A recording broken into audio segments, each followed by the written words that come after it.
Hey everyone, David C. Anderson here coming at you from the Knife Center, and today we're pitting Dmitry Sinkevich against Liong Mah. It's the Spyderco Drunken versus the Liong Mah Designs KUF 2. Let's check them out.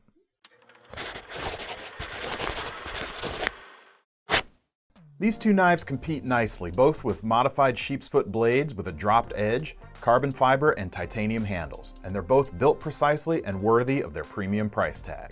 Spyderco using their excellent facilities in Taiwan, and the Liong Mah built by Riot Knives.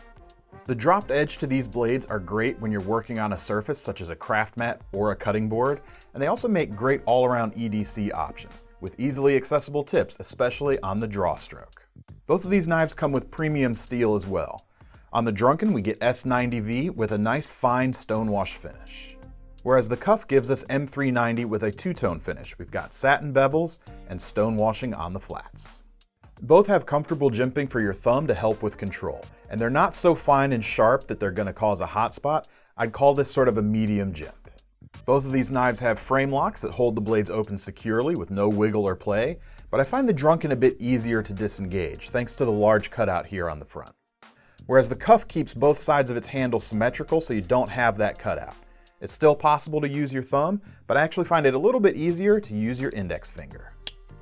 But if you want a lock bar insert and an over-travel arrestor on your frame lock, you're going to have to go with the Spyderco. It's mounted internally so it doesn't mar up the aesthetics on the outside at all. Where these knives really start to differentiate themselves from each other though, are the different options for the opening methods. The Spyderco has one, while the Liong Mah has several. Being a Spyderco, of course, the Drunken uses their signature thumb hole. It pops open very quickly and very smoothly, and that's all the more surprising because it doesn't use bearings to do it.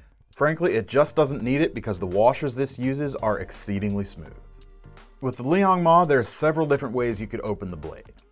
We've got a long thumb slot, which allows typical one-hand opening with your thumb, but because it's elongated, it also works with the middle finger flick that's become popular recently.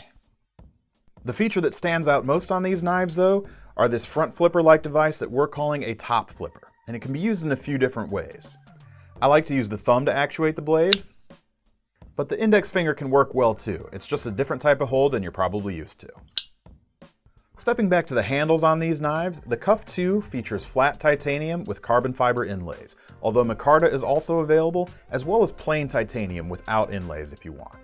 The corners are all rounded over completely, not just a simple knocking off of the edge, but completely radius, so it's still nice and comfortable when you're using it.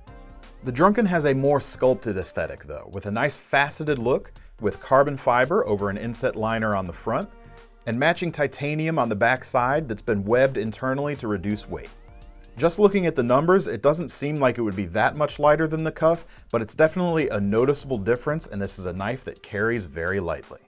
Moving back to the feel of the knife, both sides of the Drunken feature a nice fine wavy texture, which they call a Drunken texture, and that's what gives the knife its name. If we turn the knives over, we'll also see that both of them have a faceted backspacer, with different ways that they handle the lanyard attachment.